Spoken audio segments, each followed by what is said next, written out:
Hello students, welcome back to my YouTube channel. और हम जो क्विक रिवीजन का जो एक सीरीज है निकाले हैं, उसके तहत आज के क्लास में हम चैप्टर 9 का जो ट्रिग्नोमेट्री का एक भाग है और उसका एक्सरसाइज जो कि उसमें एक ही एक्सरसाइज है, एक्सरसाइज नंबर 9.1, और उसको हम बहुत ही कम समय में रिवाइज करवाएंगे और जो एग्जाम पॉइंट ऑफ व्यू से बहुत ही इम्पोर्टेंट होगा। ठीक है, तो आज के क्लास में हम कराएंगे 9.1। एक बार छोटा सा रिवीजन इसके मेथड्स और फॉर्मूले पे कर लेते हैं। तो इसमें कभी भी हम लोग जो सिचुएशनल प्रॉब्लम जो है, जो सिचुएशन दिया हुआ है, उस सिचुएशन को हमको रीड करके अंडरस्टैंड करना होगा और एक राइट ट्रायंगल बनाना होगा। अब इस राइट ट्रायंगल में हमको पता है ये हाइपोटेनियस होता है, और अगर हम थीटा यहाँ लेते हैं तो ये P होता है और साथ वाला B होता है।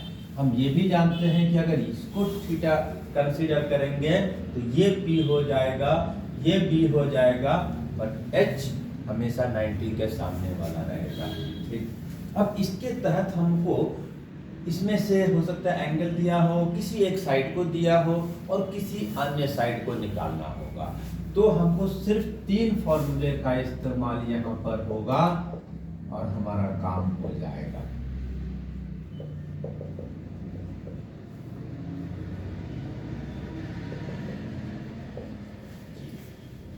ये है हमारा 3 फॉर्मूला, और इसी तीनों से हम अपना किसी भी जो प्रॉब्लम्स को इस एक्सरसाइज का सॉल्व कर सकते हैं। ठीक है, यहाँ पर एक चीज और है, इसको हम जब डायग्राम बनाएंगे तो एंगल ऑफ एलिवेशन का नाम देते हैं, और अगर यहाँ पर एंगल बनता है तो उसको एंगल ऑफ डिप्रेशन बोलते हैं।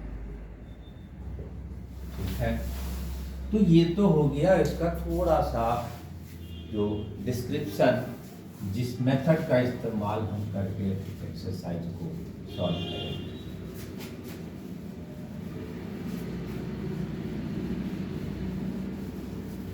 कुछ नहीं करना है, पहले क्वेश्चन को पढ़ के हमको डायग्राम ड्रॉ करना है। ठीक है, तो a circus artist is climbing at a 20 meter long rope which is tightly stretched and tied from top of vertical pole। एक सर्कस का आर्टिस्ट है जो एक लंबा 20 मीटर लंबा रस्सी पर चलकर जा रहा है। जो रस्सी जो है वो टॉप के पोल के टॉप से जुड़ा हुआ है, इस तरह का। मान लेते हैं ये हमारा पोल है, यहां से एक रस्सी जमीन के थ्रू बांधा हुआ है जो 20 मीटर का लेंथ है, और इसी पर सर्कस का आर्टिस्ट चलते हुए जा रहा है। ठीक है, अब इसके बाद और क्या दिया हुआ हमारे पास, एंगल 30 डिग्री जो ग्राउंड के साथ बना रहा है। यही चीज है, क्वेश्चंस का मतलब को समझकर डायग्राम को बनाना है। सर्कस का आर्टिस्ट, सर्कस हर कोई देखा नहीं है, सर्कस आज के डेट में आउटडेटेड हो चुका है। बहुत कम लोग हैं जो अब सर्कस को देखते हैं। सर्कस का आर्टिस्ट जब रस्सी के सहारे चढ़कर अपना करतब दिखाएगा तो इस तरह से बंधा हुआ रहेगा पोल के साथ में, और ये हमारा एक राइट एंगल ट्रायंगल बन गया। निकालना क्या है, height of the pole, that means हम y लेट कर लिए, कोई कुछ भी लेट कर सकता है, और ए बी के फॉर्म में भी निकाला जा सकता है। ठीक है,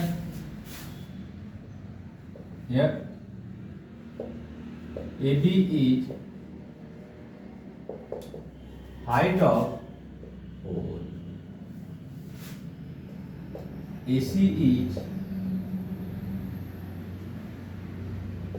लेंथ ऑफ रोप। ठीक है, कुछ नहीं करना है, हमको ये समझना है जो मैंने sine theta, cos theta, tan theta बताया है, उसमें से कौन सा अप्लाई होगा। हमको ये गिवन में है, ये फाइंड करना है। अगर हम डायग्राम के अनुसार देखते हैं तो ये H में आ रहा है, ये P में आ रहा है। P और H से जब क्वेश्चन बनेगा तो PH किस में होता है, साइन थीटा में, तो हम साइन थीटा का ही यूज करेंगे इन ट्रायंगल ABC। जब PH से क्वेश्चन बनेगा साइन थीटा, BH से क्वेश्चन बनेगा कॉस थीटा, PB से क्वेश्चन बनेगा टेन थीटा। तो यहाँ पर हमारे पास साइन से क्वेश्चन बन रहा है। साइन थीटा का फॉर्मूला अभी अभी हम बताएं, P/H। इस डायग्राम के लिए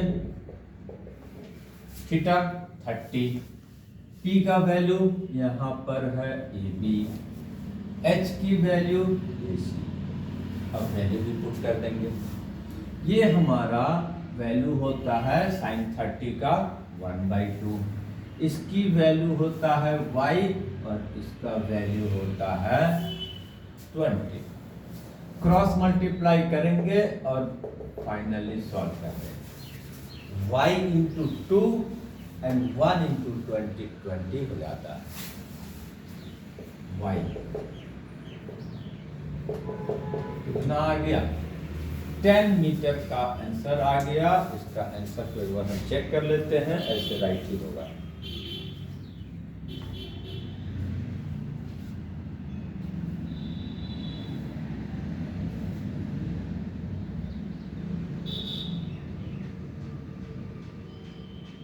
ठीक है,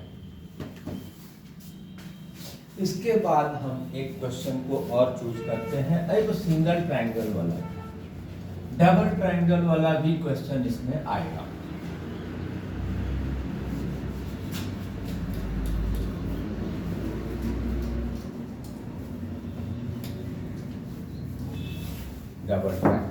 डबल ट्रायंगल में क्वेश्चन हमारा यहाँ स्टार्ट हो रहा है कम से कम 7 नंबर क्वेश्चन को हम चूज करते हैं।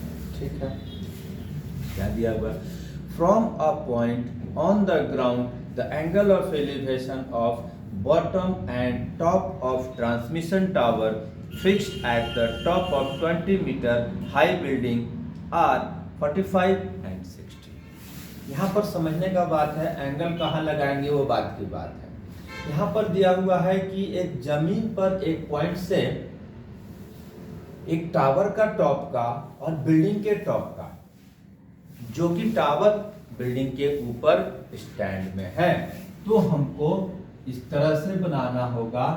ये है हमारा बिल्डिंग और ये यहाँ से यहाँ तक को हम एक बिल्डिंग के ऊपर टावर लगा हुआ है, जमीन पर एक पॉइंट हम डी लिए हैं और जहां से top of tower top of building का angle of elevation 30 degree and 45 degree दिया हुआ है। ठीक है, नहीं 45 डिग्री एंड 60 डिग्री दिया हुआ है। और कुछ दिया हुआ है, ये हमेशा 90 पे होगा। कभी भी हम लोग बिल्डिंग बनाएं, टावर लगाएं eight 90 degree perpendicular inclined way में कभी नहीं बनाते हैं। ठीक है, तो ये बोलने का मतलब नहीं है कि क्वेश्चन में क्या दिया हुआ है, इसको 90 डिग्री ही मानना है। ठीक है, अब इसमें और कुछ गिवन है। यस, क्या गिवन है, 20 मीटर हाई बिल्डिंग के ऊपर टावर फिक्स है, यानी कि बिल्डिंग की हाइट 20 मीटर दिया हुआ है। उसके बाद हम निकालना है height of tower. Height of tower that means y. हम हमेशा जिसको निकालने के लिए बोला जाता है हम वाई ले लेते हैं, बहुत सारे लोग कुछ और भी ले सकते हैं। ठीक है, तो हम वाई ले लिए जिसको निकालना है। चलिए, तीसरा एक टर्म और बच रहा डी डी, उसको हम एक्स ले लिए, निकालना नहीं है, अल्फाबेट में ले लिए। कभी कभी दोनों को निकालना भी हो सकता है। फिर हम थोड़ा सा फिगर को डिस्क्राइब कर देंगे। Here AB is height of building. ठीक है, AC is height of tower. अब यहां पर हमको दो ट्रायंगल बन रहा है, तो बनाने का तरीका इसमें क्या है, एक ट्रायंगल में पहले अप्लाई करेंगे जो sine theta, cos theta, tan theta, दूसरे ट्रायंगल में फिर से अप्लाई करेंगे और एक ट्रायंगल में से एक वेरिएबल्स का वैल्यू को फाइंड करेंगे, दूसरी बार में उसकी वैल्यू को पुट करेंगे और हमारा रिक्वायर्ड आंसर आ जाएगा। ठीक है, तो हम सबसे पहले सिंपलेस्ट ट्रायंगल में लेना चाहिए, इसका भी एक मेथड है। सिंपलेस्ट ट्रायंगल कौन दिख रहा है, ए बी डी, इसमें कोई कॉम्प्लिकेशन नहीं है, हम इसी को लेंगे। क्या लगेगा यहाँ पर, अब थीटा के सामने P साथ वाला B, PB से क्वेश्चन बनेगा, क्या लगेगा, टेन थीटा। और एक चीज और यह हकीकत है कि ज्यादातर क्वेश्चन में टेन ही अप्लाई है, बहुत से रेयर क्वेश्चन में साइन और कॉस का एप्लीकेशन होता है। ठीक है, तो यहाँ पर टेन थीटा, थीटा की वैल्यू 45, P की वैल्यू AB, B की वैल्यू BD। ठीक है, tan 45 का वैल्यू 1, AB 20, इसका x, क्रॉस मल्टीप्लाई में हम x इक्वल टू 20 निकाल लिया। अब बड़े ट्रायंगल में लेंगे, और कभी भी राइट एंगल ट्रायंगल में लेना है, बहुत सारे स्टूडेंट CAD ले लेते हैं, नहीं, क्योंकि इसका क्वेश्चन ही बनेगा राइट ट्रायंगल से, तो CBD ले लेंगे, CBD।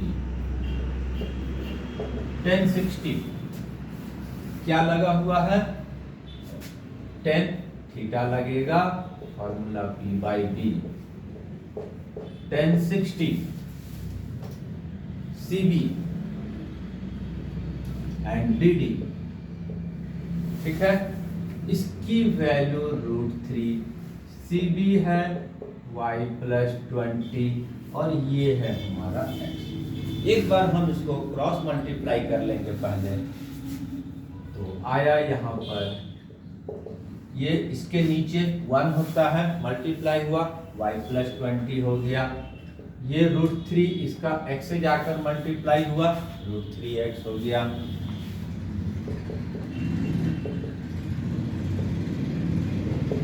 x की वैल्यू हमने निकाला है, और सेकंड वाले में बाद में जब आएगा तो उसको सब्स्टिट्यूट करना है, तो ये हमारा 20। अब यहाँ से y को हम सॉल्व कर देंगे, तो यहाँ पर अब थोड़ा सा बदल जाएगा लिखने का तरीका, क्योंकि नंबर को पहले लिखा जाता है रूट वाला नंबर के साथ, और जब हम अल्फाबेट के साथ लिख रहे हैं तो रूट वाला नंबर पहले लिखा जाता है। ठीक है, ये हो गया हमारा 20।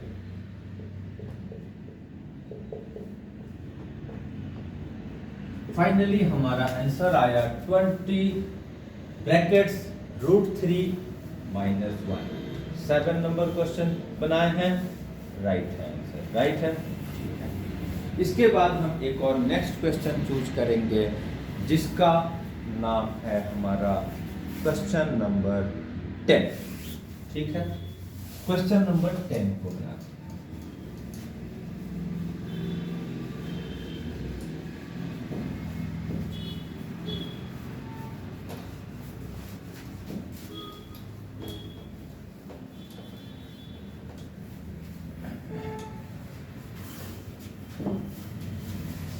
क्वेश्चन नंबर 10, इसमें हमारे पास दिया हुआ है, two poles of equal heights are standing opposite each other on either side of the road. एक लाइन से ही पढ़ते जाते हैं और कभी कभी उस तरह भी डायग्राम बनाते जाएंगे। दो पोल है जो रोड के दोनों किनारों पर स्टैंड में है, और वो इक्वल हाइट का है। कंडीशन दोनों चीज दिया हुआ है। ठीक है, ये हमने दो पोल बना दिया रोड के आइदर साइड में, इसको हमने ज्वाइन कर दिया। अब नेक्स्ट लाइन क्या है, इक्वल हाइट का है, ध्यान देने का चीज है। उसके बाद यहाँ पर दिया हुआ है इन जो कि रोड का जो चौड़ाई है वो 80 मीटर है, वो भी हमने नोट कर दिया। अब इसके बाद बोला जा रहा है from a point between them on the road angle of elevation of top of pole are 60 and 30। इसके बीच में कहीं भी एक पॉइंट ले लेंगे, हम ले लेते हैं P, ठीक है। अब यहाँ से हम दोनों पोल के जो टॉप को देखते हैं तो एंगल ऑफ एलिवेशन एक का 60 पाते हैं और एक का 30 पाते हैं। क्वेश्चन पढ़ के हमने डायग्राम ड्रॉ कर दिया और फिर ये दोनों एंगल 90 डिग्री हो गया, ठीक है। फिर फाइंड करना है हमको height of the pole and position of the point also. तो हम सबसे पहले जिसको फाइंड करना है हम तो उसको y ले लिए, जिस पोजीशन ऑफ द पॉइंट निकालना है उसको हम एगो को x ले लिए, तो ये वाला हमारा 80 माइनस x हो जाएगा। पूरा 80 है, एक पार्ट अगर x है तो दूसरा पार्ट 80 माइनस x। यहां भी थोड़ा डिस्क्राइब कर देंगे।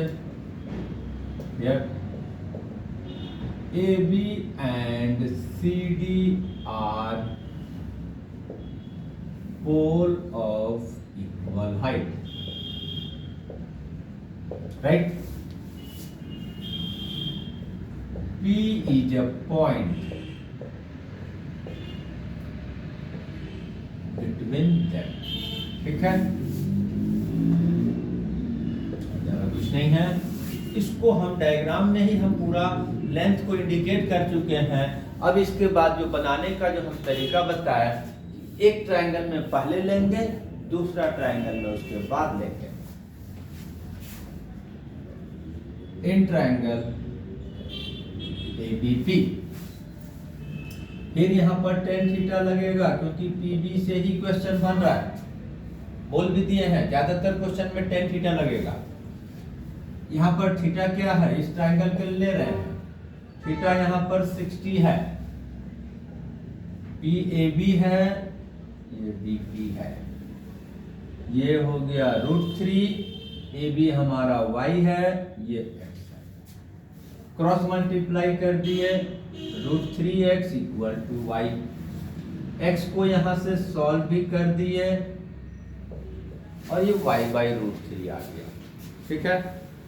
एक भाग सॉल्यूशन हो गया, x को वैल्यू को निकाल लिए।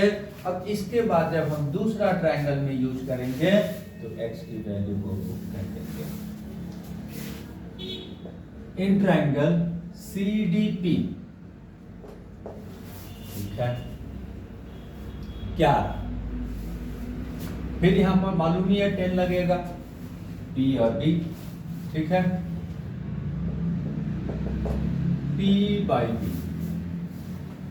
यहां पर थीटा कितना है 30 डिग्री, P की वैल्यू क्या है CD और ये D की। tan 30 का वैल्यू हमको पता है 1/√3 होता है, CD हमारा y है और ये 80 माइनस x है। क्रॉस मल्टीप्लाई कर दिए, √3y 80 माइनस x,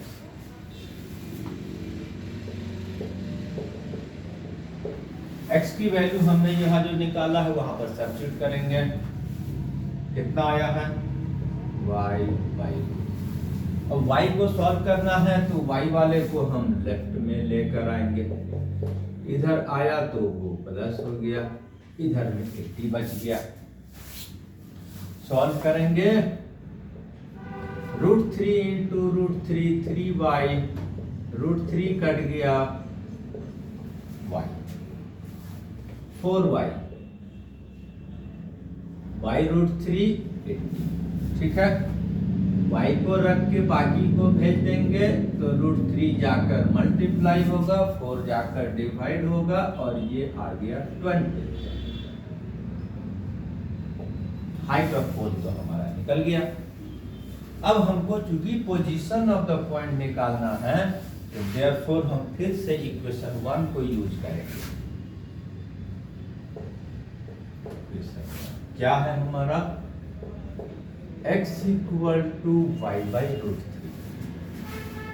y की वैल्यू आ चुका है,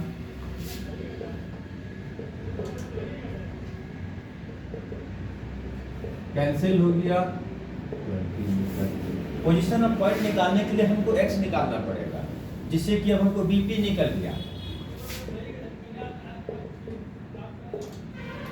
इसी तरह से डीपी निकलेगा क्या, AP minus x.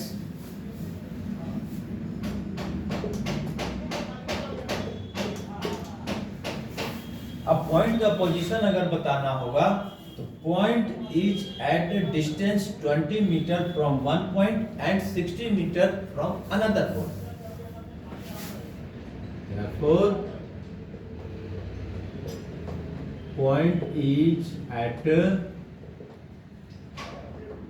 distance 20 meter from one pole and